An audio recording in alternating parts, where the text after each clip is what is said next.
Hallelujah. കർത്താവിൽ എൻ്റെ സഹോദരി സഹോദരങ്ങളെ, മഹത്വത്തിൻ സാന്നിധ്യം ഈ ശുശ്രൂഷയിലേക്ക് കടന്നു വന്നിരിക്കുന്ന എല്ലാ പ്രിയപ്പെട്ടവർക്കും വീണ്ടും വരുന്ന നമ്മുടെ കർത്താവായ യേശുക്രിസ്തുവിൻ്റെ കൃപയും സമാധാനവും ആശംസിക്കുകയാണ്. 98-ാം സങ്കീർത്തനം 5-ാം തിരുവചനം. നമ്മുടെ കർത്താവിനെ പുതിയ കീർത്തനം ആലപിക്കുവിൻ, വാദ്യ ഘോഷത്തോടെ അവിടുത്തെ സ്തുതിക്കുവിൻ. സങ്കീർത്തകനിലൂടെ ആത്മാവ് നമ്മോട് സംസാരിക്കുകയാണ്. കർത്താവിനെ പാടി സ്തുതിക്കുക, വാദ്യഘോഷങ്ങളോടെ അവിടുത്തെ മഹത്വപ്പെടുത്തുക. നമ്മുടെ കർത്താവ് സ്തുതികൾക്ക് യോഗ്യനാണ്, അവിടുന്ന് ആരാധനയ്ക്ക് അർഹനാണ്, സകല പുകഴ്ചയ്ക്കും സ്വീകാര്യനാണ്. നമ്മുടെ കർത്താവിൻ്റെ ഉന്നതമായ മഹത്വം ദർശിച്ചുകൊണ്ട് ഇന്നത്തെ ശുശ്രൂഷകളിലേക്ക് നമ്മൾ പ്രവേശിക്കുകയാണ്. നമ്മുടെ മനസ്സിനെ ഭാരപ്പെടുത്തുന്ന, നമ്മുടെ ഹൃദയത്തെ നൊമ്പരപ്പെടുത്തുന്ന ഒത്തിരിയേറെ പ്രതിസന്ധികൾ നമ്മുടെ ജീവിതങ്ങളിലുണ്ട്. നമ്മുടെ കുടുംബങ്ങളെയും നമ്മുടെ മക്കളെയും തൊഴിൽ മേഖലകളിലുള്ള ചില പ്രതിസന്ധികളെയും, ശാരീരികമായ രോഗപീഠകൾ, അടിക്കടിക്കുണ്ടാകുന്ന പരാജയങ്ങൾ, തകർച്ചകൾ, വിട്ടുമാറാത്ത ദുരിതങ്ങൾ, എൻ്റെ സഹോദരങ്ങളെ, നമ്മൾ നേരിടുന്ന സകല പ്രശ്നങ്ങളെയും നമ്മുടെ മധ്യയുള്ള കർത്താവിൻ്റെ കരങ്ങളിൽ ഏൽപ്പിച്ചു കൊടുക്കും. നമ്മുടെ കാര്യത്തിൽ അതീവ ശ്രദ്ധാലുവാണ് നമ്മുടെ ദൈവം. നമ്മളായിരിക്കുന്നിടത്ത് ഒരു നിമിഷം വലതുകരം സ്വർഗത്തിലേക്ക് ഉയർത്തി നമ്മൾ ഒന്നിച്ചു പ്രാർത്ഥിക്കുകയാണ്. കർത്താവായ ദൈവമേ, കർത്താവായ ദൈവമേ, ആത്മാവിനെ വർഷിക്കണമേ, ആത്മാവിനെ വർഷിക്കണമേ, പരിശുദ്ധാത്മാവേ വരണമേ, പരിശുദ്ധാത്മാവേ വരണമേ, പരിശുദ്ധാത്മാവേ വരണമേ, പരിശുദ്ധാത്മാവേ വരണമേ. ഞങ്ങൾ നേരിടുന്ന എല്ലാ പ്രതിസന്ധികളിലേക്കും അവിടുന്ന് വരണമേ, അവിടുന്ന് വരണമേ. പ്രതിസന്ധികളെ തരണം ചെയ്യുവാൻ ഞങ്ങളെ സഹായിക്കണമേ, ആത്മാവേ, ഞങ്ങൾ അഭിഷേകം ചെയ്യണമേ, ശക്തീകരിക്കണമേ. ഹല്ലേലൂയ, ഹല്ലേലൂയ, ഹല്ലേലൂയ, ഹല്ലേലൂയ. കരങ്ങളടിച്ച് ആത്മാവിൽ നിറഞ്ഞ് ഒരു മനസ്സോടെ നമ്മൾ കർത്താവിനെ പാടി പ്രകീർത്തിക്കുകയാണ്. നമ്മുടെ ഈശോ അതിന് യോഗ്യനാണ്. എല്ലാം മറന്നുകൊണ്ട് വലിയ ആഹ്ലാദത്തോടെ ജീവനുള്ള കർത്താവിന്റെ സാന്നിധ്യം അനുഭവിച്ച് നമ്മൾ ഒന്നിച്ചു പാടി ആരാധിക്കുന്നു. ആമേൻ, ആമേൻ. ഗ്ലോറി.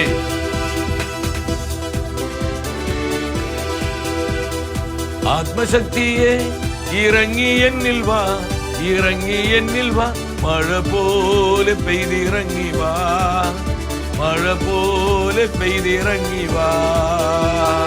ആത്മശക്തിയെ ഓ ജീസസ്, കൃപയാൽ ഞങ്ങളെ മൂടണമേ, ആത്മാവേ ഞങ്ങളെ ഉജ്ജ്വലിപ്പിക്കണമേ. സ്വർഗീയത്തിയെ ഇറങ്ങി എന്നിൽ വാ, ഇറങ്ങി എന്നിൽ വാ, മഴ പോലെ പെയ്തിറങ്ങി വാ, മഴ പോലെ പെയ്തിറങ്ങി വാ. ആമേൻ, ആമേൻ. ഓരോ ജീവിതത്തിന്റെ മേൽ, ഓരോ കുടുംബത്തിലേക്ക്, ഞങ്ങൾ നേരിടുന്ന എല്ലാ പ്രതിസന്ധികളിലേക്ക് ആത്മാവേ വരണമേ. Come holy spirit. മഴ പോലെ പെയ്തിറങ്ങി വാ, മഴ പോലെ പെയ്തിറങ്ങി വാ. ആത്മാവേ, കം കം ഹോളി സ്പിരിറ്റ്. മഴ പോലെ പെയ്തിറങ്ങി വാ, മഴ പോലെ പെയ്തിറങ്ങി വാ, മഴ പോലെ എല്ലാ ജീവിതങ്ങളുടെ മേൽ ആത്മാവേ പെയ്തിറങ്ങി വാ. ഇരു കരങ്ങളും ഉയർത്തി എല്ലാം മറന്ന് സ്വതന്ത്രമായി ഒന്നിച്ച് നമ്മൾ ഒരു മനസ്സോടെ കർത്താവിനെ സ്തുതിക്കുന്നു. ഹല്ലേലൂയ, ഹല്ലേലൂയ, ഹല്ലേലൂയ. ആത്മാവേ, ഹോളി സ്പിരിറ്റ്, ഹോളി സ്പിരിറ്റ്. ഹല്ലേലൂയ, ഹല്ലേലൂയ, ഹല്ലേലൂയ, ഹല്ലേലൂയ. കൃപകൾ ഒഴുകട്ടെ ഓരോ ജീവിതത്തിന്റെ മേലും, ഓരോ കുടുംബത്തിലും. ആത്മാവേ ആത്മാവേ വരണമേ. കെട്ടുകൾ അഴിയട്ടെ, ദുഃഖങ്ങൾ ഒഴിയട്ടെ, ബന്ധങ്ങൾ തകരട്ടെ, കുടുംബങ്ങൾ അനുഗ്രഹിക്കപ്പെടട്ടെ, തലമുറകൾ വിശുദ്ധീകരിക്കപ്പെടട്ടെ. പരിശുദ്ധാത്മാവേ, സഭയെ ശക്തീകരിക്കണമേ. ഞങ്ങൾ നേരിടുന്ന എല്ലാ പ്രതിസന്ധികളിലേക്കും ശക്തിയുടെ ആത്മാവായി, സ്പിരിറ്റ് ഓഫ് പവറായി ആത്മാവേ വരണമേ. Spirit move. ഹല്ലേലൂയ, ഹല്ലേലൂയ, ഹല്ലേലൂയ. പതിനായിരങ്ങളുടെ മേൽ ആത്മശക്തി വ്യാപരിക്കട്ടെ. ഓരോ വ്യക്തിയും ആത്മാവിൽ നിറയട്ടെ. Fill holy spirit, fill holy spirit. Jesus, Jesus, Jesus, Jesus. പരിശുദ്ധ അമ്മേ, സഭയുടെ അമ്മേ, ഞങ്ങൾ എല്ലാവരും ആത്മാവിൽ നിറഞ്ഞ് ജീവിക്കുക. അമ്മ ഞങ്ങൾക്ക് വേണ്ടി പ്രാർത്ഥിക്കണമേ. ആമേൻ, ആമേൻ. ഹല്ലേലൂയ, ഹല്ലേലൂയ.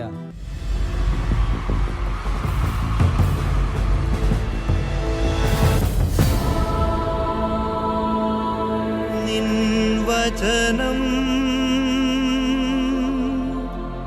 ധ്യാനിക്കുമ്പോൾ പ്രിയ ദൈവമക്കളെ, നമ്മുടെ ജീവിതത്തെ ബലപ്പെടുത്തുന്ന കർത്താവിൻ്റെ വചനത്തിൻ്റെ മുൻപിൽ പ്രാർത്ഥനാപൂർവമായിരിക്കാം. നിങ്ങൾ ഓരോരുത്തരും ഈ ശുശ്രൂഷയ്ക്ക് നൽകുന്ന പ്രാർത്ഥനയ്ക്കും പ്രോത്സാഹനത്തിനും നിങ്ങളേവരോടും നന്ദി അറിയിക്കുകയാണ്. നിങ്ങളെ വിലപ്പെട്ട പ്രാർത്ഥനയിൽ ഞങ്ങളെ ഓർക്കണമേ. ഇന്നത്തെ ശുശ്രൂഷയിലൂടെ പരിശുദ്ധാത്മാവ് നമുക്ക് നൽകുന്ന ആലോചന, പ്രതിസന്ധികളിൽ ആത്മാവ് നമ്മെ സഹായിക്കും. പ്രതിസന്ധികളിൽ ആത്മാവ് നമ്മെ സഹായിക്കും. നമ്മൾ നേരിടുന്ന പ്രതിസന്ധി എന്തുമാവട്ടെ, പ്രതിസന്ധികൾ നിറഞ്ഞ ഒരു കാലഘട്ടത്തിലാണ് നമ്മൾ ജീവിക്കുന്നത്. എല്ലാ മേഖലയും ഒരുപോലെ പ്രതിസന്ധിയിലാണ്. സാമ്പത്തികമായ വലിയ തകർച്ചകൾ ഇന്ന് നമ്മൾ നേരിടുകയാണ്. സാമ്പത്തിക ബാധ്യതകൾ, ലോകവ്യാപകമായ സാമ്പത്തിക മാന്ദ്യം, എത്രയോ ജീവിതങ്ങൾ സാമ്പത്തിക പരാധീനത മൂലം കഷ്ടപ്പെടുന്നുണ്ട്. വിട്ടുമാറാത്ത ശാരീരിക രോഗങ്ങൾ, അടിക്കടിക്കുണ്ടാകുന്ന രോഗപീഠകൾ നമ്മുടെ ജീവിതത്തെ താറുമാറാക്കുന്നു. മക്കളെക്കുറിച്ചുള്ള ആശങ്കകൾ, കുടുംബത്തിലുണ്ടാകുന്ന ചില പരാജയങ്ങൾ, ബന്ധങ്ങളിലെ ശിഥിലീകരണങ്ങൾ, സമൂഹത്തിലും സഭയിലും നമ്മൾ കാണുന്ന ചില അപജയങ്ങൾ, പലപ്പോഴും നമ്മൾ നേരിടുന്ന ചില പ്രതിസന്ധികളൊക്കെ നമ്മുടെ മനസ്സിനെ വല്ലാതെ പ്രയാസപ്പെടുത്തുന്നുണ്ട്. എന്തുകൊണ്ടാണ് ദൈവമേ ഇത്രമാത്രം പ്രാർത്ഥിച്ചും ആരാധിച്ചും അവിടുത്തെ സ്നേഹിച്ചിട്ടും ഈ തകർച്ചകളും പ്രതിസന്ധികളും ഞങ്ങളെ വിട്ടൊഴിയാതെ ഞങ്ങളുടെ ജീവിതങ്ങളെ എന്തുകൊണ്ടാണ് ഇത് പിന്തുടരുന്നത്? അനേകരുടെ ഉള്ളിലുള്ളൊരു ചോദ്യമാണ്. ഒരു കാര്യം നമ്മൾ മനസ്സിലാക്കണം, നമ്മൾ നേരിടുന്ന പ്രതിസന്ധികളിൽ നമ്മൾ ഒറ്റയ്ക്കല്ല. കൂടെ സർവശക്തനായ പരിശുദ്ധാത്മാവുണ്ട്. നമ്മെ വിളിച്ചവനായ കർത്താവ് വിശ്വസ്തനാണ്. അവിടത്തേക്ക് ഒരിക്കലും തെറ്റുപറ്റുകയില്ല. നമ്മളൊരു കാര്യം ചിന്തിച്ചു നോക്കി, കർത്താവ് അറിയാതെയാണോ നമ്മുടെ ജീവിതത്തിൽ ഈ പ്രതിസന്ധികളും പ്രശ്നങ്ങളും സംഭവിക്കുന്നത്? ഒരിക്കലുമല്ല. അവിടുന്ന് സർവജ്ഞാനിയാണ്. കർത്താവ് അനുവദിക്കാതെയും അറിയാതെയും നമ്മുടെ ജീവിതങ്ങളിൽ ഒന്നും തന്നെ സംഭവിക്കുന്നില്ല. ഈ ഒരു വിശ്വാസത്തിലേക്ക് നമ്മൾ കടന്നു വരണം. ഇത് വെറും ഒരു വൈകാരികമായൊരു തോന്നലല്ല, ഇത് യാഥാർത്ഥ്യമാണ്. നമ്മുടെ കർത്താവ് എല്ലാം അറിയുന്നു. അവിടെ നിന്നാണ് എല്ലാം നിയന്ത്രിക്കുന്നവൻ. യെശയ്യാ പ്രവചനം 63-ാം അധ്യായം 12-13 തിരുവചനങ്ങൾ. തൻ്റെ മഹത്വപൂർണമായ ഭുജബലം മോശയുടെ വലതു കൈയിൽ പകരുകയും തൻ്റെ നാമം അനശ്വരമാക്കാൻ അവരുടെ മുൻപിൽ സമുദ്രം വിഭജിക്കുകയും അഗാധങ്ങളിലൂടെ അവരെ നയിക്കുകയും ചെയ്തവൻ എവിടെ? കുതിരയെന്ന പോലെ അവർ മരുഭൂമിയിൽ കാലിടറാതെ നടന്നു. ഈ വചനങ്ങളിലൂടെ ദൈവത്തിൻ്റെ ആത്മാവ് എന്താണ് നമ്മോട് സംസാരിക്കുന്നത്? കർത്താവിൻ്റെ മഹത്വപൂർണമായ പരിശുദ്ധാത്മാവിൻ്റെ ഉന്നതമായ പ്രവൃത്തിയാണ് ഈ വചനം കാണിച്ചു തരുന്നത്. പ്രവാചകനായ മോശയുടെ കരങ്ങളിലേക്ക് ദൈവത്തിൻ്റെ ആത്മാവ് തൻ്റെ ബലം പകരുകയാണ്. അവൻ്റെ കരങ്ങളെ ശക്തിപ്പെടുത്തുകയാണ്. മോശ കരങ്ങൾ നീട്ടിയപ്പോൾ ചെങ്കടൽ രണ്ടായി വഴിമാറുകയാണ്. ആ മരുഭൂമിയിലൂടെ തൻ്റെ ജനത്തെ അത്ഭുതകരമായി ആത്മാവ് നയിക്കുകയാണ്.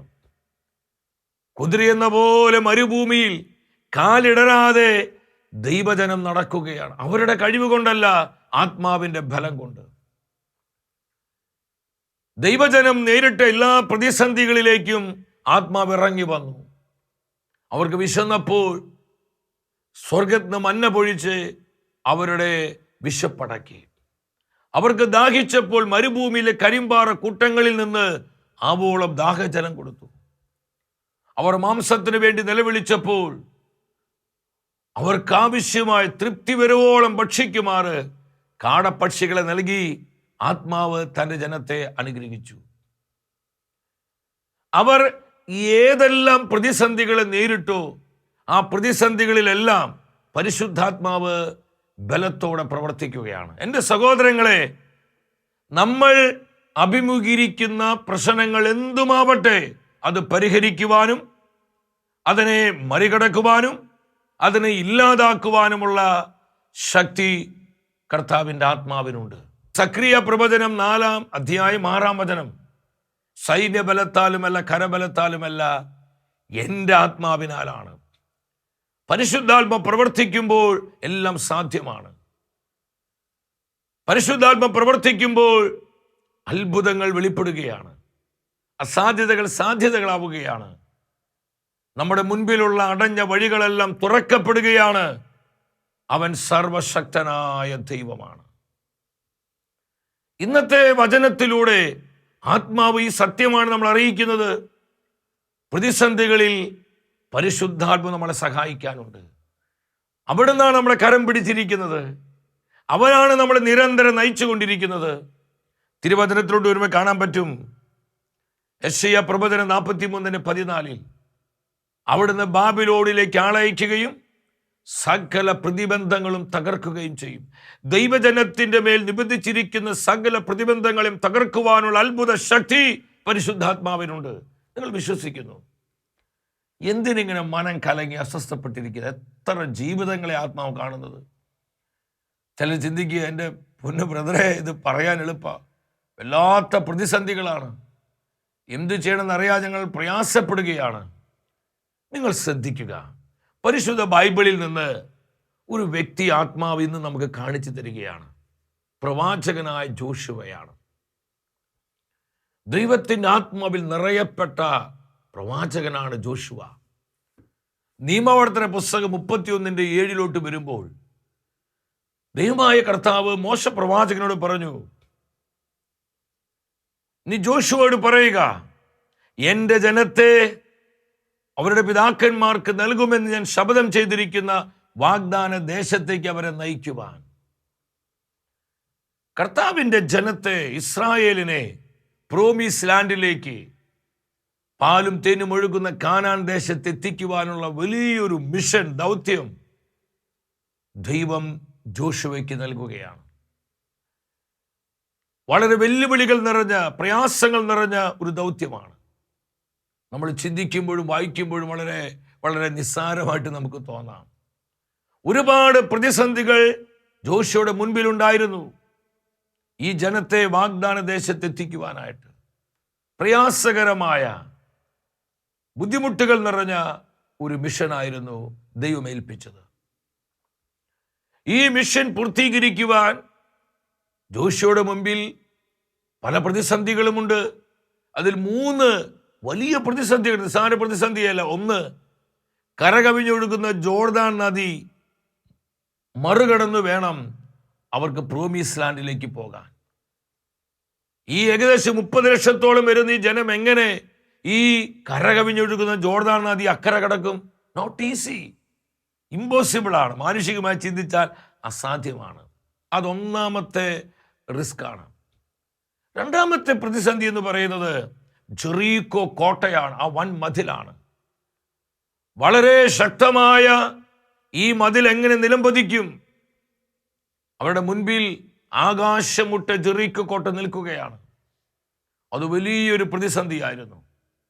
മൂന്നാമത്തെ ഒരു പ്രതിസന്ധി ഇസ്രായേൽ ജനത്തേക്കാൾ അതിശക്തരായ അമലേക്യരാണ്. അവരെ കീഴ്പ്പെടുത്തുവാൻ എളുപ്പമല്ല. അവർ ശക്തരായ യുദ്ധസേനാനികളാണ്. ഇതുപോലെ പല വിധത്തിലുള്ള പ്രതിസന്ധികൾ പ്രവാചകനായ ജോഷുവയുടെ മുൻപിൽ ഉണ്ടായിരുന്നു.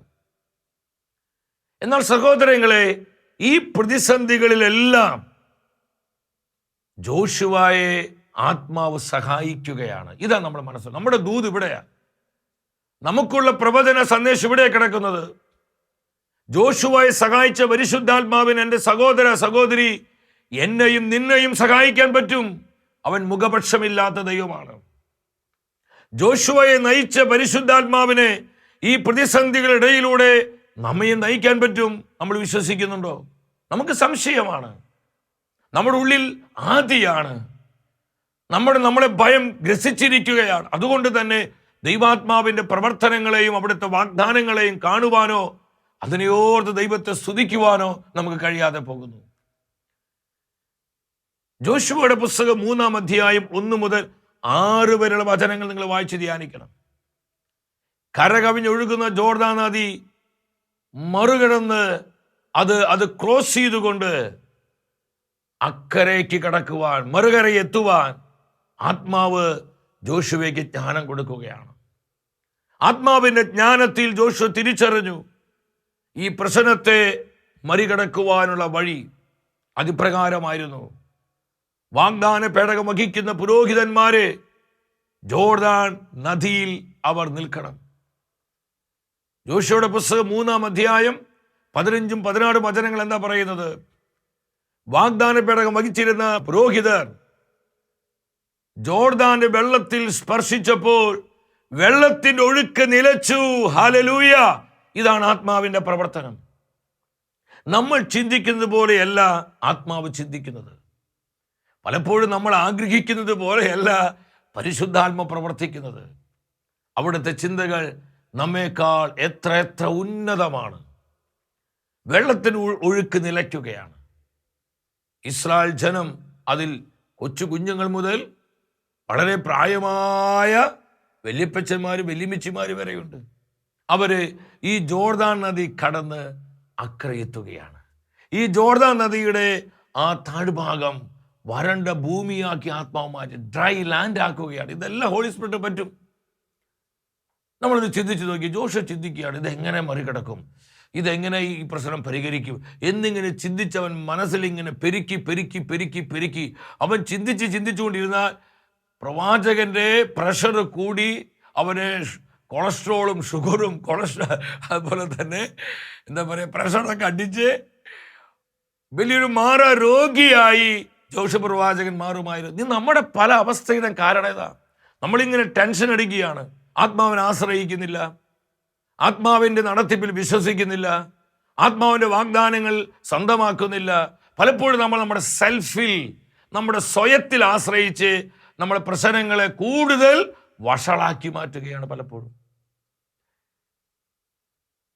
പുരോഹിതന്മാർ ഈ വാഗ്ദാന പേടകം പിടിച്ച് അവിടെ നിന്നു. ജനം മുഴുവൻ മറുകര എത്തുന്നത് വരെ അവരവിടെ നിൽക്കുകയാണ്. എത്ര അത്ഭുതകരമായ ആത്മാവിൻ്റെ പ്രവർത്തനമാണ്. ജ്ഞാനത്തിലൂടെ ആ പ്രശ്നത്തെ പരിഹരിക്കുവാനുള്ളൊരു ഒരു വഴി ആത്മാവ് ജോഷിക്ക് കാണിച്ചു കൊടുക്കുകയാണ്. എൻ്റെ സഹോദരങ്ങളെ, മാതാപിതാക്കളെ, എൻ്റെ സമർപ്പിതരെ, വന്യവൈദികരെ, നമ്മൾ ഇതുപോലെ നമ്മൾ അനുഭവിക്കുന്ന പ്രതിസന്ധി ചിലപ്പോൾ ആത്മീയമാകാം, മാനസികമാകാം, ശാരീരികമാകാം. ദൈവത്തിൻ്റെ ഒരു ആലോചനയ്ക്ക് വേണ്ടി, ദൈവാത്മാവിൻ്റെ ഇടപെടലിന് വേണ്ടി നമ്മൾ പ്രാർത്ഥിക്കുമ്പോൾ അത് മറികടക്കുവാനുള്ള ഒരു വിസ്ഡം അല്ലെങ്കിൽ ഒരു പോംവഴി ആത്മാവ് കാണിച്ചു തരും. എത്രമാത്രം അനുഭവങ്ങൾ നമുക്ക് പങ്കുവെക്കാനുണ്ട്. രണ്ടാമത്തെ പ്രതിസന്ധി എന്താ? ജെറിക്കോ മതിലാണ്. ജോഷുവയുടെ പുസ്തകം 6-ാം അധ്യായം 1 മുതൽ 6 വരെയുള്ള വചനങ്ങൾ. അതിശക്തമായ കോട്ടയാണ് ജെറിക്കോ. എങ്ങനെ തകർക്കും? ഇവിടെ കയ്യിൽ ബോംബോ നമ്മൾ ഇന്ന് കാണുന്ന വിധത്തിൽ മാരക ആയുധങ്ങളൊന്നും തന്നെയില്ല. വളരെ പാവപ്പെട്ട സാധാരണക്കാരായ ദൈവത്തിൻ്റെ ജനമാണ്. ആത്മാവ് വെളിപ്പെടുത്തി, ജോഷുവ നീ അസ്വസ്ഥനാകേണ്ട, നിന്റെ മുൻപിൽ മല പോലെ ഉയർന്നു നിൽക്കുന്ന ഈ ജെറിക്കോ മതിലെ ഇത് നിലം പരിശാക്കുവാൻ ഞാൻ ശക്തനാണ്. നീ എന്തിനാ അസ്വസ്ഥനാകുന്നത്? ടു മൂവ് ഓൺ, നീ മുൻപിലേക്ക് പോ. ആത്മാവ് നമ്മോട് പറയുന്ന ദൂതത, നീ എന്തിനിങ്ങനെ പകച്ചു നിൽക്കുന്നത്? നീ എന്തിനാണ് ഇങ്ങനെ അസ്വസ്ഥപ്പെടുന്നത്? നീ മുൻപോട്ട് പോവുക, ഞാനല്ലേ നിന്നെ നയിക്കുന്നത്. വിശ്വസിക്കാൻ പറ്റൂ? വിശ്വാസം അത് വളരെ പ്രധാനപ്പെട്ടതാണ്. ആത്മാവ് വെളിപ്പെടുത്തി വാഗ്ദാന പേടകം വഹിക്കുന്ന, ഇവിടെയൊക്കെ വാഗ്ദാന പേടകം കാണാൻ പറ്റും. പുരോഹിതൻ ഈ വാഗ്ദാന പേടകം പുതിയ നിയമത്തിൽ പരിശുദ്ധ കുർബാനയാണ്, ദിവ്യകാരുണ്യമാണ്. ദിവ്യകാരുണ്യത്തിന്റെ ശക്തി മനസ്സിലാക്കണം. അവിടെ പരിഹരിക്കാൻ കഴിയാത്ത ഒരു പ്രതിസന്ധിയുമില്ല. മുട്ടുകുത്തണം, പരിശുദ്ധ കുർബാനയെ സ്നേഹിക്കണം, ദിവ്യകാരുണ്യ ഈശോയെ ആരാധിക്കണം. സഹോദര സഹോദരി, നിന്റെ ജീവിതത്തിന്റെ മേൽ, നീ നേരിടുന്ന പ്രതിസന്ധിയുടെ മേൽ ദൈവശക്തി ഇറങ്ങുന്നതും അത് പരിഹരിക്കപ്പെടുന്നതും കാണുവാനും അനുഭവിക്കുവാനും സ്വർഗം നിനക്ക് ഇടവരുത്തും. ജീസസ്, സ്തുതിക്കുന്നു സ്തുതിക്കുന്നു സ്തുതിക്കുന്നു സ്തുതിക്കുന്നു സ്തുതിക്കുന്നു. ഇത് കർത്താവിന്റെ പ്രോമിസാ പ്രിയപ്പെട്ടവരെ. വാഗ്ദാന പേടകം വഹിച്ച് പുരോഹിതന്മാർ നടക്കുക. ജനം മുഴുവൻ ദിവസത്തിൽ ഒരു പ്രാവശ്യം ഈ കോട്ടയ്ക്ക് ചുറ്റും മലമയ്ക്കാൻ പറഞ്ഞു. റോമിങ്, അവരിങ്ങനെ കോട്ടയ്ക്ക് ചുറ്റും നടക്കുകയാണ്. ആരും ശബ്ദിക്കരുതെന്ന് പറഞ്ഞു. 7-ാം ദിവസം 7 പ്രാവശ്യം ഈ കോട്ടയ്ക്ക് ചുറ്റും മലമയ്ക്കാൻ പറഞ്ഞു. അതിനുശേഷം കാഹളധ്വനി കേൾക്കുമ്പോൾ ജനം അട്ടഹസിക്കണം, കോട്ട നിലം പതിക്കും. എൻ്റെ സഹോദരങ്ങളെ, ജോഷുവയുടെ പുസ്തകം 6:20 നിങ്ങൾ വരണം. മാനുഷികമായി പറഞ്ഞാൽ ഇതുപോലെ പൊട്ടത്തരമുണ്ടോ? അട്ടഹസിച്ചാൽ കോട്ട നിലം പതിക്കോ? ഇത്രയും ശക്തമായി ഉരുക്കു കോട്ട എന്നൊക്കെ പറയില്ലേ നമ്മൾ? ഈ കോട്ട എങ്ങനെ നിലം പതിക്കും? ഇമ്പോസിബിൾ. നമുക്ക് അസാധ്യമായത് ആത്മാവിന് സാധ്യമാണ്. നമുക്ക് ഒരുപാട് പരിമിതികളുണ്ട്. ആത്മാവ് ഓൾമൈറ്റിയാണ്, അവൻ സർവശക്തനാണ്, അവനെല്ലാം സാധ്യമാണ്. എൻ്റെ സഹോദരങ്ങളെ, ആത്മാവിൻ്റെ നിർദ്ദേശമനുസരിച്ച് ദൈവജനം കാഹളധ്വനി കേട്ടപ്പോൾ അവർ ഷൗട്ട് ചെയ്യുകയാണ്, അവർ അട്ടഹസിക്കുകയാണ്, ആർപ്പിടുകയാണ്. തത്സമയം ദൈവശക്തി ആ കോട്ടയുടെ മേൽ ഇറങ്ങി, പരിശുദ്ധാത്മ കരങ്ങൾ ആ കോട്ടയെ തകർത്ത് കളയുകയാണ്. ഇതാ ആ മതിൽ നിലം പറ്റുകയാണ്, നിലം പതിക്കുകയാണ്. എത്ര അത്ഭുതകരമായ ആത്മാവിൻ്റെ പ്രവർത്തനമാണ് സഹോദര. നിന്റെ മുൻപിൽ ഇതുപോലെ നിന്നെ ഭയപ്പെടുത്തുന്ന കോട്ടകളുണ്ടെന്നേ, നമ്മൾ അസ്വസ്ഥപ്പെടുത്തുന്ന, ഇതെങ്ങനെ പരിഹരിക്കാൻ പറ്റുമെന്ന് ചിന്തിക്കുന്ന പല വിധത്തിലുള്ള മതിലുകളുണ്ട്. ദൈവശക്തി ഇറങ്ങിയാൽ ആ കോട്ടയും മതിലൊക്കെ നിലം പതിക്കും. നീ അതിനു വേണ്ടിയാണ് പ്രാർത്ഥിക്കേണ്ടത്. അതിനുവേണ്ടി നീ ആത്മാവിനെ ആശ്രയിക്കുക, ആത്മാവിനെ നടത്തിപ്പിൽ വിശ്വസിക്കുക. 3-ാമത് അമലേക്കിനുമാരുടെ യുദ്ധമാണ്. ലോക ചരിത്രത്തിൽ ഇതുവരെ അങ്ങനെ സംഭവം നടന്നിട്ടില്ല. ജോഷു പറഞ്ഞ, കർത്താവേ നീ അത്ഭുതം പ്രവർത്തിക്കണമേ. ഭൂമിയുടെ ആ ഭ്രമണത്തെ ഇതാ തൻ്റെ ദൈവം തനിക്ക് നൽകിയ അഭിഷേക ശക്തിയാലെ ജോഷ നിശ്ചലമാക്കുകയാണ്. സൂര്യനോട് കൽപ്പിക്കും, ചന്ദ്രനോട് കൽപ്പിക്കും. അങ്ങനെ ഒരു ദിവസം മുഴുവൻ പകലാവുകയാണ്. 24 മണിക്കൂറും പകല്, രാത്രി ഉണ്ടായില്ല. അത്ഭുതകരമായി അമലേക്കിനെ പരാജയപ്പെടുത്തി. ഏതാനും വർഷങ്ങൾക്ക് മുമ്പ് റഷ്യയിലെ സയൻറ്റിസ്റ്റുകൾ അവർ വേൾഡ് ഹിസ്റ്ററി ഇങ്ങനെ നോക്കുമ്പോൾ ഒരു ദിവസം ഇങ്ങനെ കമ്പ്യൂട്ടറിൽ ബ്ലിങ്ക് ആയിക്കൊണ്ടിരിക്കുക. അവർക്ക് മനസ്സിലായി അത് ഈ തിരുവചന ഭാഗമാണ്. പലർക്കും ഇത് വിശ്വസിക്കാൻ എളുപ്പമല്ല, മണ്ടത്തരാണെന്ന് പറയും. ഇത് സയൻറ്റിഫിക്കായ കാര്യമാണ്. പരിശുദ്ധ ബൈബിൾ സയൻസ് പഠിപ്പിക്കുന്ന പുസ്തകമല്ല, പക്ഷെ സയൻസ് പരിശുദ്ധ ബൈബിളിലുണ്ട്. സയൻസ് പരിശുദ്ധ ബൈബിളിലുണ്ട്. നമ്മുടെ കർത്താവ് ഓംനിഷ്യൻ്റ് ആണ്, സർവജ്ഞാനിയാണ്. എത്ര ശാസ്ത്രീയ സത്യങ്ങൾ പരിശുദ്ധ വചനത്തിൽ നമുക്ക് കാണാൻ പറ്റും സഹോദരങ്ങളെ. നമ്മുടെ വിഷയം അതല്ലാത്തത് കൊണ്ട് ഞാൻ അതിലോട്ട് കടക്കുന്നില്ല. തൻ്റെ മുൻപിലുള്ള പ്രതിസന്ധികളെ ആത്മാവ് പരിഹരിക്കുകയാണ്. ദൈവജനത്തെ പ്രോമിസ് ലാൻഡിൽ എത്തിക്കുവാൻ പരിശുദ്ധാത്മാവ് ജോഷയെ ബലപ്പെടുത്തുന്നു, ജോഷയെ കൂടെ നിന്ന് സഹായിക്കുന്നു. ഈ ആത്മാവ് നമ്മോടൊപ്പമുണ്ട്. അവനാണ് നമ്മളെ നയിക്കുന്നത്, അവനാണ് നമ്മെ ശക്തീകരിക്കുന്നത്, അവനാണ് സമയങ്ങളിൽ നമുക്ക് ആവശ്യമായ കൃപകൾ പകരുന്നത്. സഹോദരങ്ങളെ, ഈ സത്യം നമ്മൾ മനസ്സിലാക്കണം.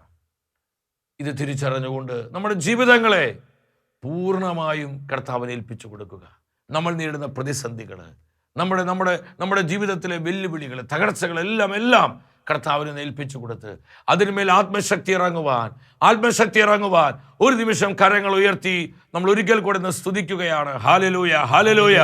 ആ വരികൾ ഒരിക്കൽ കൂടെ പാടുകയാണ്. ആത്മശക്തി ഇറങ്ങട്ടെ, ദൈവശക്തി വ്യാപരിക്കട്ടെ, കെട്ടുകൾ അരിയട്ടെ, പ്രതിസന്ധികൾ മാറട്ടെ, ബന്ധനങ്ങൾ തകരട്ടെ, ആത്മാവേ വ്യാപരിക്കണമേ. ഹല്ലേലൂയ, ഹല്ലേലൂയ, ഹല്ലേലൂയ, ഹല്ലേലൂയ. ജനത്തിന്റെ മേൽ ശക്തിയോടെ പരിവർത്തിക്കണമേ, ശക്തിയോടെ പരിവർത്തിക്കണമേ. ആത്മാവേ നന്ദി, ആത്മാവേ നന്ദി, ആത്മാവേ നന്ദി, ആത്മാവേ നന്ദി, ആത്മാവേ നന്ദി. മഴ പോലെ പെയ്തിറങ്ങി വാ, മഴ പോലെ പെയ്തിറങ്ങി വാ. ഹോളി സ്പിരിറ്റ്, മഴ പോലെ പെയ്തിറങ്ങി വാ, മഴ പോലെ പെയ്തിറങ്ങി വാ, മഴ പോലെ പെയ്തിറങ്ങി വാ, മഴ പോലെ എല്ലാ പ്രതിസന്ധികളുടെ മേൽ ആത്മാവേ മഴ പോലെ പെയ്തിറങ്ങി വാ. വ്യക്തിപരമായ നമ്മുടെ നിയോഗങ്ങളെയും നമ്മുടെ കുടുംബത്തിന്റെ സകല ആവശ്യങ്ങളെയും നമ്മെ ഓരോരുത്തരെയും നമ്മുടെ കർത്താവ് സമൃദ്ധമായി അനുഗ്രഹിക്കട്ടെ.